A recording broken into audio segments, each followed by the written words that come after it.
Me corresponde, como muy bien dijo el colega Guzmán, dar un poco el marco histórico de esta situación patrimonial. No hay patrimonio cultural que no sea patrimonio histórico. Y no hay política más allá de la conservación. El cuidado y la protección es la esencia o la filosofía fundamental. Ya la interpretación ideológica es otra cosa, es otro problema.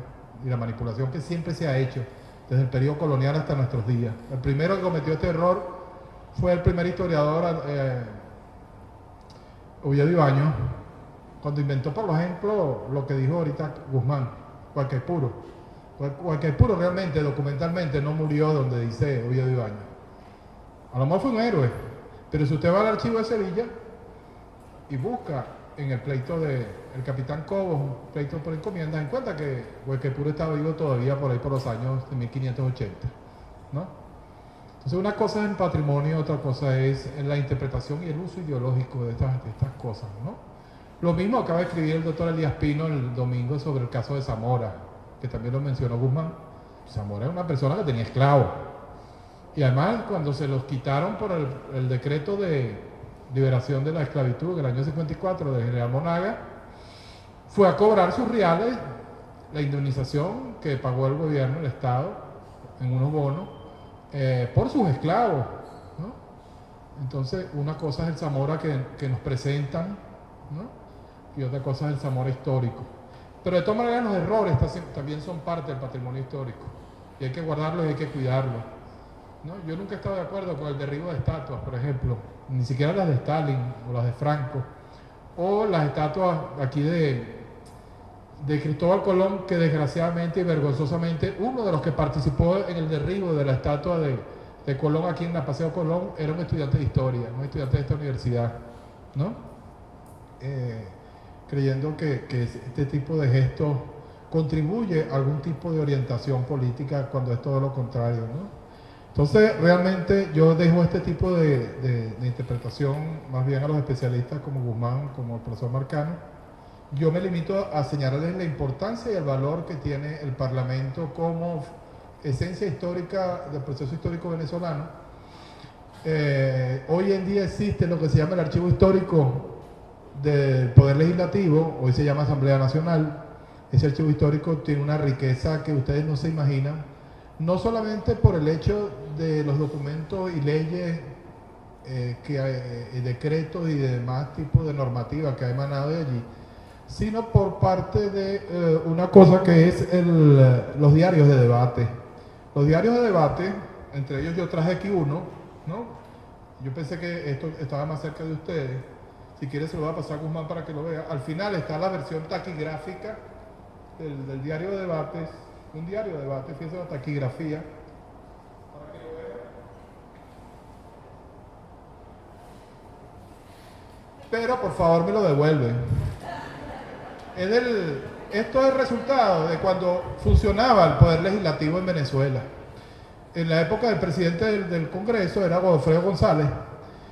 Yo trabajé allí en el año 75 y 76, cuando me casé con mi esposa Doris, que está aquí. Y mi jefe era el señor José Agustín Catalá, uno de los grandes editores de aquí de Venezuela. Y el jefe superior era Manuel Caballero y Gonzalo Barrio. Esta actividad que yo pude desempeñar allí me permitió descubrir los diarios de debate, como ese que está circulando, correspondiente a el año 1830, todo lo que se discutió cuando Venezuela se separó de la Gran Colombia o de la Unión Colombiana. Eso está allí. Y están todos los debates y discusiones que fueron transcritas de la taquigrafía antigua, un trabajo dificilísimo, porque no es solamente paleográfico, sino taquigráfico, ¿no? Era un paleotaquigrafía, ¿no? Paleotaquigrafía. Y esto lo hacía el Congreso de la República, ¿no? El Poder Legislativo. Un poder que no es la primera vez que está ahorita, como en estos momentos, amarrado y atado presupuestariamente. No es la primera vez que ocurre esto. No le podemos exigir ahorita a la Asamblea Nacional que haga lo que no puede hacer porque no tiene los recursos. Pero realmente se vivió una época de oro en los años 60 y los años 70, donde se publicó, se cuidó y se divulgó los contenidos históricos, sobre todo el debate político que está allí, en esos diarios, lo que se discutió en las cámaras legislativas y en el Senado, ¿no? Entonces, esta dinámica yo la divido en 5 periodos, ¿no? Un periodo preparlamentario, un periodo fundacional, un periodo correctivo constitucional, un periodo oligocrático y un final periodo democrático que estamos viviendo aparentemente en estos momentos, ¿no? Voy a describir muy brevemente cada uno de ellos, porque tengo una historia de casi 400 años, ¿no? Y les puede parecer extraño, ¿había parlamento en la colonia? Sí, sí había, y hay antecedentes importantísimos en el periodo colonial. En el siglo XVI, en 1559, en el periodo preparlamentario, se reúnen en Barquisimeto el primer congreso de ciudades capitulares, de ciudades capitales, ¿no? Esto es una actividad parlamentaria donde se discute y se elaboran leyes, e incluso se atreven a nombrar un procurador. Las ciudades de Coro, Barquisimeto, El Tocuyo, Borburata y Valencia eligen un procurador o un diputado que va ante las Cortes de Felipe II, ¿no? Donde se obtienen grandes ventajas para Venezuela ante la Corte. La primera de ellas, ustedes van a darse cuenta de lo importante de esta acción parlamentaria del siglo XVI, es el permiso que le da Felipe II a los alcaldes para asumir, sobre todo al alcalde de Caracas, asumir la gobernación, ¿no?, de esa entidad política en caso de ausencia del gobernador. Esto es exactamente lo que ocurre el 19 de abril de 1810. Es decir, es producto de una acción legislativa y una gestión política, ¿no?, hecha por los venezolanos ante la corte de Felipe II, ¿no? Hay antecedentes en la colonia, ¿no? Esto no lo inventaron los patriotas en 1810. Y fíjense que quien asume en 1810 el mando de la República es el ayuntamiento, apoyado por la universidad y por la iglesia, ¿no? Los 3 poderes que estaban allí, los 3 poderes coloniales, ¿no? Luego de eso vamos a encontrar en 1592 otro procurador que se elige en este contexto, que es Simón Bolívar, el 5º abuelo del Libertador, quien viaja a España también a obtener 3 cosas. Una de ellas es muy fea, que es el permiso para traer esclavos, ¿no? La otra es la primacía de Caracas ya como centro del proyecto político de lo que es la provincia de Venezuela. El rey lo reconoce, ¿no? Y el seminario de Caracas, la creación del seminario que va a ser la base inicial que después va a fundar el siglo siguiente Antonio González de Acuña como el Colegio Seminario Santa Rosa de Lima, y en el cual los dominicos, y aquí está presente el rector del ITER, el doctor Osvaldo Montilla, me olvidé de nombrarlo, cumple un papel importante, un dominico peruano, que es Antonio González de Acuña, en la fundación de esta unidad, de esta entidad, que va a tener una importancia en el poder parlamentario preindependentista, ¿no? El otro momento es la elección de ese colegio seminario en 1721, la elevación como Real Universidad de Caracas. Va a ser Real y Pontificia después de 1722, ¿no? La Real Universidad de Caracas es tan importante como el ayuntamiento porque es un ente republicano. La universidad se entiende a sí mismo desde adentro como una república. Ustedes ven los archivos antiguos de la Universidad de Salamanca, que es el modelo de la Universidad de Caracas, y los estudiantes se dividían por república, por ejemplo la República de León y la República de Castilla. Es decir, la organización política de los estudiantes era republicana, porque la república viene, como ustedes saben, es un concepto que no lo inventaron Juan Germán Rocio, ni Washington, ni Jefferson. Esto viene del año 509 a.C., no sé si ustedes se acuerdan qué pasó en Roma en el 509 a.C., que es la revolución republicana de Roma. Se funda la república, es la revolución antietrusca, ¿no? ¿Qué hacen los romanos en el 509? Destituyen al rey etrusco, separan el poder ejecutivo, uno es el cónsul armatus, el otro el cónsul togatus, es decir, el poder civil del poder militar. Esto es un fundamento esencial republicano, la separación del poder militar y del poder civil. Y además le quitan al rey el poder religioso y crean lo que se llama el sumo pontífice, ¿no? Es decir, separación del poder religioso, del poder militar y del poder civil, y además los comicios curiados pasan a ser comicios centuriados. Es decir, la república es una creación de Roma, con raíces en Grecia. Esto no es un invento de los demócratas contemporáneos, ni mucho menos. Y en la colonia venezolana funcionaban entes republicanos. Uno de ellos era el ayuntamiento y el otro de ellos era la universidad. La Universidad del Rey Carlos III le otorga en el año 1784 el derecho a elegir su rector.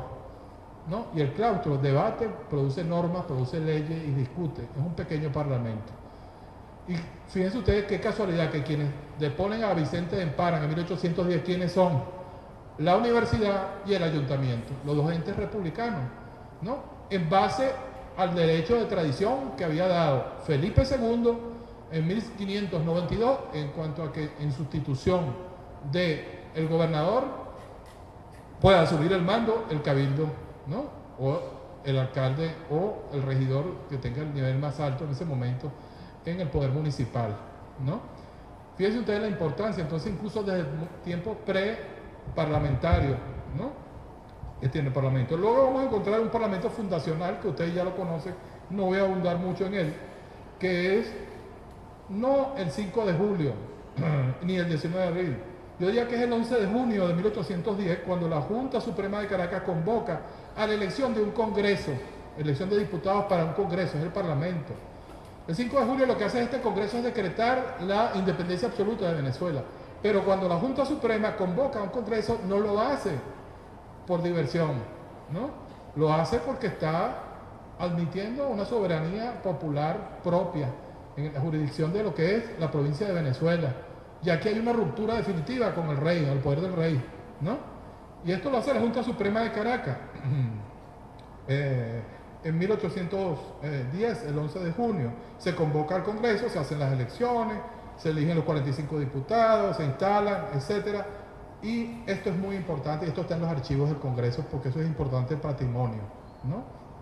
En el sentido de que se decreta no solamente la independencia, sino que crea la Constitución, la primera Constitución de Venezuela, y se organiza y se crea el Poder Judicial de Venezuela. Es decir, no es el Poder Judicial el que tiene primacía o derecho de precedencia sobre el Poder Legislativo, es el Poder Legislativo el que crea el Poder Judicial.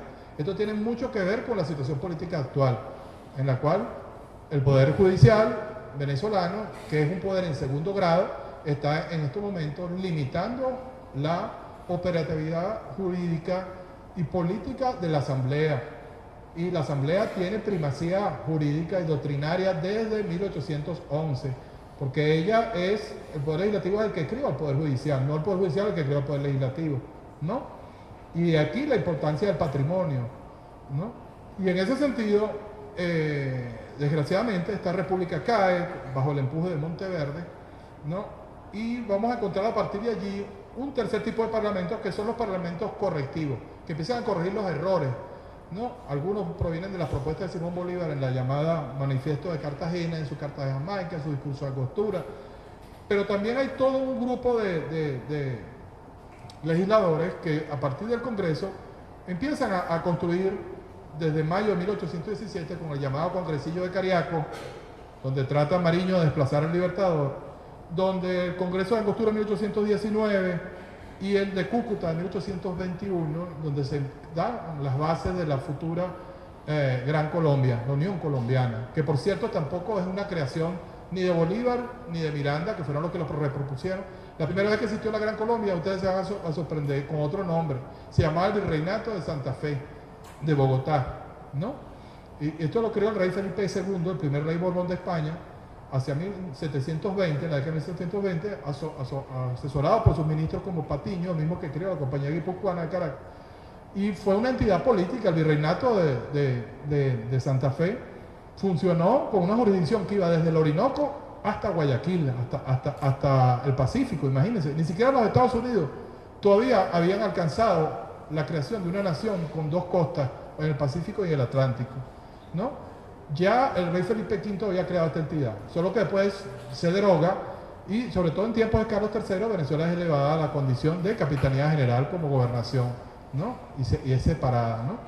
Pero es importante las discusiones y los debates en cuanto a los congresos correctivos, sobre todo el de Cúcuta, el llamado Congreso Admirable de 1830 en Bogotá, donde Bolívar presenta su renuncia, ya unos meses antes de morir.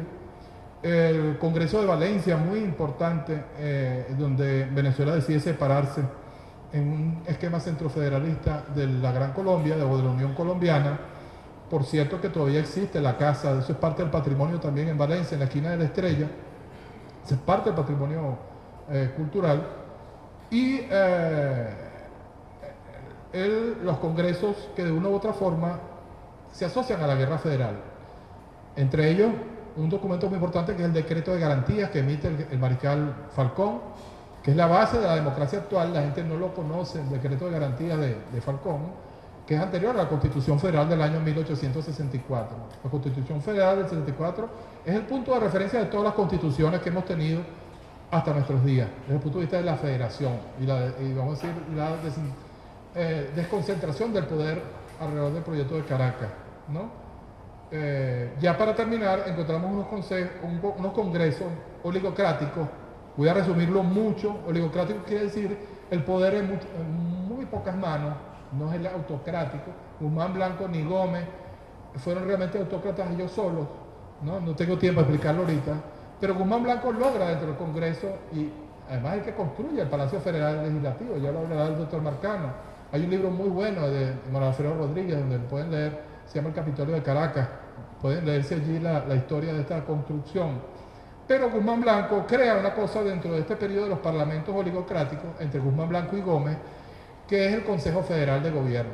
Es un consejo en el cual se crea un organismo supraconstitucional prácticamente, que está encima del Parlamento, del Poder Ejecutivo y del Legislativo, y que está integrado por un consejo en el cual sus miembros eligen el presidente de la República de su propio seno. Es como si ustedes, los que están sentados en esa mesa, son los únicos que votan, ¿no? Y se eligen entre ustedes para ser presidente de la República y los designados como suplentes, ¿no? Guzmán Blanco incluso violó la Constitución, pese a que creó esa oligocracia tan pequeña, y se hizo reelegir como presidente metiéndose en el Consejo Federal cuando no era ni diputado ni senador, ¿no? Fue el primero que violó su propia Constitución, ¿no?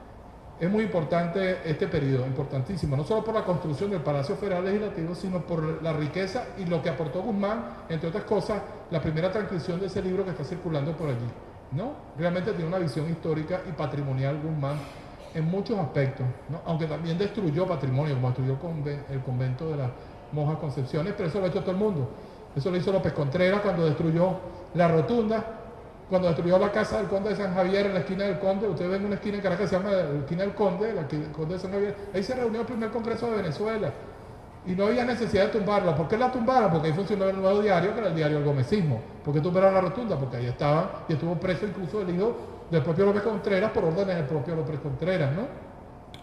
Entonces, en este sentido hay que tener mucho cuidado en cuanto a los valores y los elementos propios de estos periodos, porque aunque eran autocracias oligocráticas de grupitos de gobernantes, realmente dejaron patrimonio arquitectónico y patrimonio documental. Es muy, pero muy valioso, y está en el archivo del Congreso y está en los edificios, el patrimonio edificado disponible. Finalmente, allí están las constituciones del periodo democrático, la del año y los congresos del año 36, del 47, uno de los más importantes porque le otorga el voto universal, directo y secreto, incluye a la mujer con el derecho al voto. La mujer hasta ese momento había sido algo así como un menor de edad, ¿no? En la condición de los esclavos y la condición de los dementes. Sí, la mujer no tenía reconocido su condición de libertad e independencia de criterio. Esta es una obra, hay que decirlo aquí, de Acción Democrática, ¿no? Y de los militares progresistas que lo apoyaron, ¿no? Aunque estaba en discusión desde los tiempos de Gil Fortuny, los tiempos de Muñoz Tebas y los tiempos de Mocho Hernández, realmente quienes se atreven a hacer esto es la Unión Patriótica Militar y el Partido Acción Democrática. Porque Medina y los grupos conservadores del neogomecismo todavía veían la presencia de la mujer como un menor de edad, alguien que iba a votar por lo que le dijera el marido, ¿no? Y esas discusiones están ahí en los diarios de debate y casi nadie se ha ocupado de entenderlas. Después está el Congreso del año 53, el del 61, importantísimo, por el Pacto de Punto Fijo. La oposición nunca ha sabido valorar ni defender la importancia del Pacto de Punto Fijo, que es el que le dio gobernabilidad, progreso y estabilidad a este país, y gracias al cual tenemos lo que tenemos aquí, ¿no? Lo poco que nos queda, ¿no? Y la Constitución del 99, con la Constitución democrática también. La más poderosa de estas constituciones fue la del año 53, la de Pérez Jiménez y su Congreso, ¿no? Porque se dio el lujo de nombrar desde el portero hasta los senadores y diputados y los magistrados de la Corte Suprema, ¿no? En ese sentido, bueno, yo resumo y le doy las gracias a Mayerlin Zapata, la profesora de la Escuela de Historia, quien ha sido la organizadora de este evento, y que se merece todo nuestro aplauso. Yo quiero que el aplauso no sea para mí, sino para ella, porque es la que realmente ha motorizado esta situación. Y bueno, estoy a la orden para cualquier aclaratoria. Gracias.